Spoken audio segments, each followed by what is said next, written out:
dia para você. Bom dia, é um prazer enorme estar com vocês. Eu gosto muito da casa, é sempre bom estar por aqui. Obrigada, a gente que agradece. Recíproca é verdadeira também. Ô Vandic, já que eu estou falando sobre um pouco mais, né, de economia internacional, inclusive quero parabenizá-lo aí, estava assistindo outro dia o Portfólio Global, no qual você participou com o Felipe e com o Gani, muito bom, por sinal uma grande aula, tá? Para quem não assistiu, fica o convite para assistir, tá aqui dentro do nosso canal do YouTube, só participar aí ali, entrar no Portfólio Global. E você falou pontos importantes da economia americana que eu queria trazer para nossa conversa, afinal a gente tem esse CPI amanhã, a gente tem a última reunião do Fed também para esta semana. E na sua explicação, eu entendi, foi muito boa ali naquele ponto que você falou em relação a o quanto que esses juros realmente vão segurar ou não a inflação, porque não é uma inflação de crédito, é uma inflação de consumo, por conta do emprego aquecido, né, salários mais altos, a população tem consumido muito. Me chamou muita atenção que você falou que o comportamento hoje do americano está muito similar ao comportamento, né, numa proporção diferente, do brasileiro na década de 80, no qual a inflação era muito alta. Eu queria trazer esse ponto para a gente discutir aqui agora. Você acha que realmente, até onde pode ir, né, essa subida de juros do Fed, trazendo, né, sendo assertiva, trazendo impacto, ou realmente a gente pode ver aí os Estados Unidos entrar numa recessão por conta dessa subida de juros sem realmente conseguir controlar os preços? Bom, muito obrigado pela pergunta. Essa foi uma conversa super interessante com o Gani e para mim faz muito sentido essa comparação do comportamento do consumidor americano versus o que aconteceu no Brasil na década de 80 e 90 com a hiperinflação. Os americanos não estão acostumados com inflação alta. Esse é o ponto principal. Não adianta a gente falar assim, mas é 8, é 9, é 10. Não, isso para o brasileiro é uma coisa digerível, né? A gente consegue digerir isso, faz parte do nosso dia a dia, apesar da inflação ter sido domada pelo plano real. Nos Estados Unidos, qualquer coisa acima de 5% é um alarme de incêndio sério. E nós estamos bem acima de 5%. O Fed errou, como a maioria dos bancos centrais do mundo erraram, desde a crise de 2008, né, a grande crise financeira, a grande recessão global, etc. E por 13 anos praticou, ou teve altos e baixos, no que a gente chama de QE, né, Quantitative Easing, que é uma maneira formal e bonita para falar de abrir as comportas da prensa para produzir dinheiro e botar dinheiro na sociedade, na economia. Como houve essa irrigação, não somente uma irrigação nos Estados Unidos, mas houve uma irrigação global que bateu no Brasil, isso aí foi o grande problema, foi um erro na política monetária que gerou o processo inflacionário. Uma vez que houve o erro na política monetária, esse erro, que é a precificação errada do dinheiro, os juros nada mais é do que o preço do dinheiro. Então o dinheiro ficou muito baixo, as pessoas passaram a usar mais dinheiro e isso desencadeou um processo inflacionário. Obviamente que a questão de Covid, a paralisação das cadeias produtivas, principalmente de microchips, de componentes para produzir carros, uma série de eletroeletrônicos, isso também contribuiu de maneira nociva, negativa para a inflação. Uma vez que o americano estava em pleno emprego, aliás, mais do que pleno emprego, porque o desemprego nos Estados Unidos bate 3,5%, quer dizer, é um número muito baixo de desemprego, não que eu seja favorável ao desemprego, mas a economia ela precisa ter esse tipo de óleo no sistema, que é um pedaço da força de trabalho que está buscando e isso regula preços. Uma vez que esse preço não foi regulado, a gente tem olhado que o trabalhador americano, há mais ou menos 5 anos, tem tido ganhos reais em cima dos seus salários. E houve muita mudança de emprego. E isso fez com que as pessoas tivessem maior poder aquisitivo. Agora, junta-se a esse cenário de maior poder aquisitivo com aquela questão da inflação que começa a tirar o poder aquisitivo. Então, essa pessoa, ela antecipa as suas compras, ela sabe evidenciado esse mês com o número expressivo de consumo de indivíduos e de famílias. Então, isso é parecido com o que a gente sofreu no Brasil, e eu acho que quem aqui estava vivo na década de 70, 80, 90, lembra dos pais, ou até mesmo nós mesmos, indo a supermercados e fazendo 3, 4 carrinhos de compra no dia que nós recebíamos o pagamento, porque o dinheiro valia menos no próximo mês. Isso é muito importante para o assalariado perde o seu poder aquisitivo, ele compra muito menos com a inflação, e com a inflação de 10% nos Estados Unidos, isso é uma coisa que não se vê há mais de 40 anos. Então essa é a condição que eu imagino ser o foco da questão que a gente está debatendo aqui.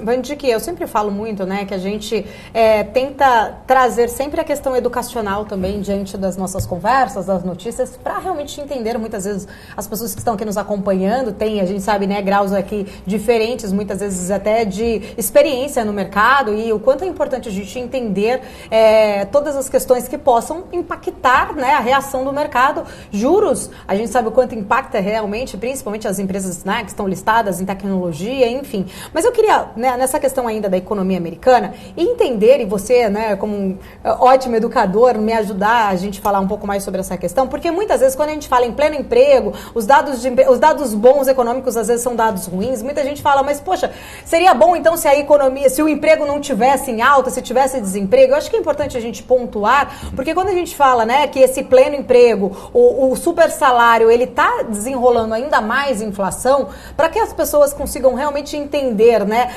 o quanto que ali o Fed, até onde ele pode ir, que ele realmente tem, né, consegue esticar essa corda, diferente dessa questão do consumo especificamente, porque assim, a gente usa muito aqui no Brasil crédito e consumo, lá a gente está vendo que é muito mais só esse consumo mesmo e não o crédito, mas o crédito, ele acaba sendo importante para o desenvolvimento das empresas também. Então eu queria entender um pouquinho da sua visão e que você explicasse um pouco mais dessa parte, né, econômica aqui pra gente. Perfeito. Como eu falei no começo da minha fala, o preço do dinheiro, igual o preço de um sapato, é a taxa de juros. Conforme essa taxa cresce, você tem uma maior tendência de não comprar o dinheiro que você usa como meio para fazer as suas compras, de comprar o sapato, de comprar a casa nova, de fazer o investimento na sua empresa. Então, o juro subindo nos Estados Unidos, ele arrefece a economia e tende a levar a economia a uma recessão. A recessão são duas maneiras para a gente explicar, né? Tecnicamente, são 2 trimestres seguidos que a gente tem queda, uma variação negativa do PIB. Então, isso aí é a recessão técnica. Do outro lado é quando a economia realmente desanda totalmente, a gente tem essa visão de que a coisa não está funcionando, os preços começam a cair, as pessoas começam a perder o emprego, então isso é uma outra maneira da gente ver a recessão. Obviamente o lado técnico explica de maneira mais bonitinha, a gente sente mais no bolso esse processo. A taxa de juro nos Estados Unidos, tá? Para a gente atingir o juro neutro nos Estados Unidos, juro neutro seria o juro onde você é indiferente entre botar o dinheiro no banco para render para você, porque quando você tem um problema sério de inflação, a inflação dispara, a sua tendência é mudar a sua visão de investimentos em renda variável, que são muito negativadas em função do aumento da taxa de juros, porque as empresas não têm dinheiro, ou custa mais dinheiro para a empresa tomar dinheiro emprestado para fazer coisas novas. Então esse dinheiro vai muito mais para a renda passiva, né? Quando a gente fala de bonds de empresas, quando a gente está muito mais focado em oportunidades de receber os rents, né, desses investimentos, quando a gente compra dívida tanto do governo como dívida das empresas. Então, a tendência com o aumento de taxa de juro, eu vendo taxa de juro neutra nos Estados Unidos em torno de 5%, 5% é esse valor que cria um equilíbrio entre a demanda e a oferta. Eu sair em busca de coisas para comprar ou ter o dinheiro guardado no banco, investido de outras maneiras, provavelmente em renda fixa, né, renda pacífica, para a gente poder ter maior renda em cima disso. Vale notar de novo que o maior mal que uma economia tem em termos de produzir desgaste social é a inflação. E principalmente o pobre, né, ou quem tem os vencimentos mensais de maneira fixa, né, o assalariado, a inflação faz com que essa pessoa cada mês tenha menos capacidade de comprar aquilo que ela comprava há um mês anterior. Isso empurra as pessoas que estão na margem da pobreza para a miséria. Então, o que está acontecendo nos Estados Unidos com esse aumento de taxa de juro é buscar esse equilíbrio do juro neutro, onde as pessoas param de contratar, onde as pessoas param de gastar, onde existe um maior, vamos dizer assim, mais óleo no sistema, o sistema é menos estressado. Faz sentido isso? Vandique, faz sentido. Não, só para responder. Muito boa explicação, mas e ainda falando dos Estados Unidos, né, tem a dívida americana, que é a maior do mundo, né? Subir os juros, então, não iria impactar ainda mais essa dívida americana e iria até, inclusive, gerar mais inflação, né? Lembrando que o governo, que é democrata, né, principalmente ali durante a pandemia, deu vários auxílios ali, né? Errou até um pouco na mão ali do valor, né, causando ainda mais essa dívida. Qual que é a sua opinião, né? Não iria impactar mais nessa dívida norte-americana? Certamente, certamente.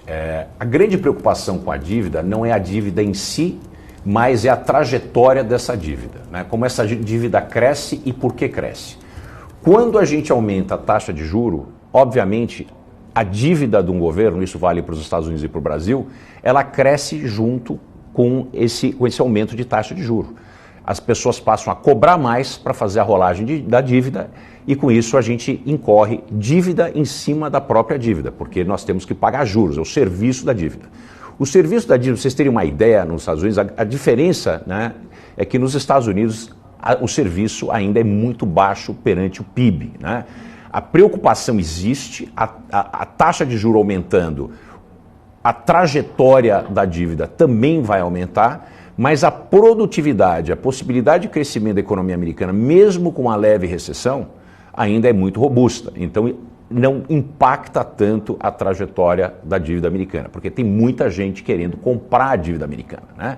Como tem muita gente que quer aportar o seu dinheiro, né, o seu dinheiro ganho de forma dura e ter certeza que esse governo jamais vai cometer um default, né, vai deixar de pagar, vai entrar em moratória. Então é por isso que os vários tipos de títulos do governo americano são selecionados por grandes investidores, e inclusive pessoas muito ricas, como parte do portfólio deles, porque aquilo é segurança total, como se fosse comprar ouro.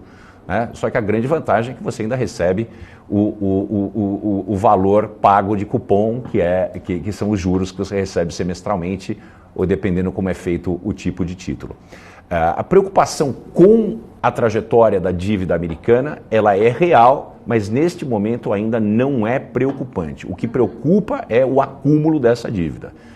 Portanto, se os Estados Unidos entrarem em recessão, que deve acontecer em algum ponto no ano que vem, apesar da economia estar aquecida. Eu sei que o Jerome Powell disse ontem que talvez a dose seja menor do que as anteriores, mas ele vai continuar empurrando a taxa de juro para cima para tentar encontrar aquele juro neutro que é tão importante numa economia tão aquecida como a americana, que já bateu em 10% de inflação, agora caiu um pouquinho e a gente espera essa semana a divulgação do CPI, que é, na verdade, a taxa de inflação americana. Mas a perspectiva de taxa de juro é uma alta, sim. É bem possível que a gente tenha 0,5%, ao invés de 0,75%, é possível que seja 0,25%, eu apostaria em 0,5%. Acho que precisa ter o condicionamento das expectativas. Outro ponto muito importante a respeito de inflação não é somente a inflação daquilo que a gente vê, né? Saiu o CPI hoje e o CPI foi 1%, tá certo? Isso é um dado importante porque a gente olha de maneira retroativamente e a gente pensa e a gente tem certeza que a taxa de juro ainda não está no campo neutro. No entanto, mais importante do que a inflação em si são as expectativas dos players de mercado, né, das pessoas que conformam. E o player de mercado não é o banco de investimento, né? Somos nós também, indivíduos, né?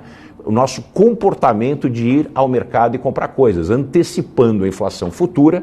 O meu sapato vai custar mais caro, eu vou mudar para consumir isso agora, eu compro um carro agora, eu compro uma casa agora. Essa perspectiva é que preocupa o Banco Central. Outra coisa é a mudança na estratégia dos agentes financeiros, né? Como a gente muda e a quantidade da mudança da renda fixa para a renda variável. Então, são elementos que o mercado conta para a gente, essas expectativas que estão sendo formadas para o futuro. Muito boa explicação.